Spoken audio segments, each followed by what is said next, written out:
everybody. You have found your daily dose of lamb dog.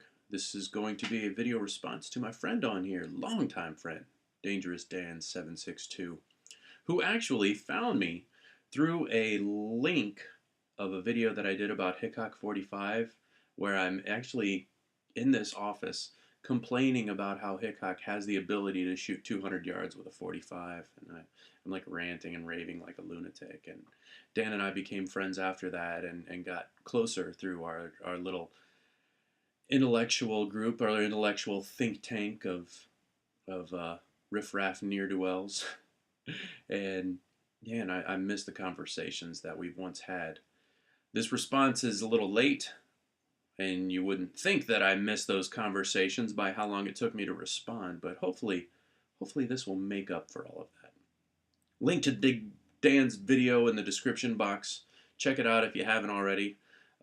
Dan's channel as it sits is more popular than mine as far as viewer engagement goes, so odds are if you're watching this, you've already watched that, and I'm the a-hole. So the subject on the floor is a social safety net. In his video, Dan, you're talking about how historically the idea that when society didn't have a social safety net, or the United States, I believe specifically, didn't have a social safety net, people didn't die in the streets the way that certain socialists would want us to believe. Right from the gate, it's difficult for us to say. You have quite a bit of anecdotal evidence that proves otherwise. Anecdotal, certain first-person accounts of the state of slums in places like New York and Chicago. So I would challenge that there are degrees of truth, and there are also certain aspects that we can afford now in our lifelong longevity that they didn't have back then. If you look at the average lifespan of people at the turn of the century, I mean, people are living 30, 40 years younger, or 30, 40 years longer now than they did back then. Is that proof positive? I don't know. It's across the board. We've conquered several diseases. These sorts of things take money, and after the Industrial Revolution, the way that money is made is a very different prospect than previous to the Industrial Revolution, where you have an agricultural-based economy. Also, Dan, you talked about the internet being a game changer. I'm going to go back even one more notch than that. Electricity has become a game changer, that we can magnify our force almost to, maybe not almost to, but above and beyond anything we had during the times when slavery and fiefdom and all those things were rampant. Think about what your chainsaw does. You personally, for those of you who don't know, Dan's a lumberjack and a farmer, and just the work of a chainsaw versus what it used to take for two people to chop down a tree with a manual saw is just unbelievable. Now, chainsaws aren't always electric, but my point is the machines that we have magnified and caused our lifestyles to have an amazing amount of leverage that we did not have before.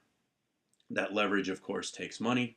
And again, going back to our division of labor and the way that money is made, it becomes a slippery slope the way that money ends up being distributed. As far as what's fair, and if capitalism has a place, like pure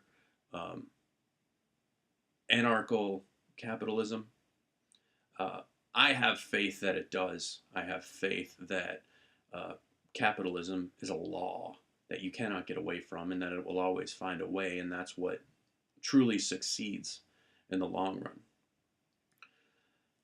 But the real discussion on this floor is, to me, not whether or not there are historical accuracies, and not whether or not that socialists are the liars that we know for a fact that they are. If we take a look at exactly what's going on right now, there is a social safety net. There is an element of provision that is taken from the wealthy and giving to those that have not. An interesting conversation would be whether or not the disassembly of that system would, one, be healthy, two, a priority, or three, what would the results of that disassembly be? Would you have people rioting in the streets? You know, you look at the bourgeois and the French Revolution. That was about inequality. You know, that was historical inequality where people were feeling exploited, and that just goes to perhaps serve as a source for the good old days weren't always good, as Billy Joel said. So, those are my thoughts on it, or are those my thoughts? Did I actually have a thought? I don't think I actually had a thought. All right, Dan, if you want to hit me back, look forward to just sort of volleying this back and forth. I'm all ears, man. Anything I can do to get through this silly project that I obligated myself to is going to be welcome. So if you can help a friend out on this regard, much obliged.